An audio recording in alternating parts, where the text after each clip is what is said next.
الحمد لله رب العالمين وصلى الله وسلم على سيدنا محمد مدحوينها جمهورية سوماليلاند أهنا أساسها حزب كلية مشرع حزب كلية يدمان مدحنا الجوتا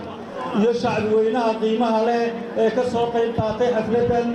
وحليها هاي شعب عاصمة وين بيت حرية وقولي أنا في الليل ميل ولدنا تاجن وبين أياه تذكي فوقنا عن فقد من ميلو واحد ليه دماتنا السلام عليكم ورحمة الله وبركاته. حزب الكلية ما تلقى واحد فرديا مدحوينها جمهورية سوماليلاند أو أساسه برنامج كي ودقي لقبتي أيوم مشرع عصب نسيها عيا حزب الكلية وحكوشة برنامج لكن سماها سيدا حزب الوطني معنوى بالك جوغك وحسوسا maxaa halkan laga qabanayaa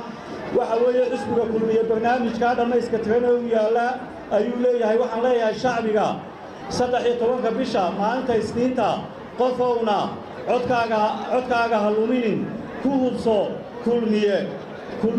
musharaxiisu wuxuu doonayaa madaxweynaha jamhuuriyadda Soomaaliland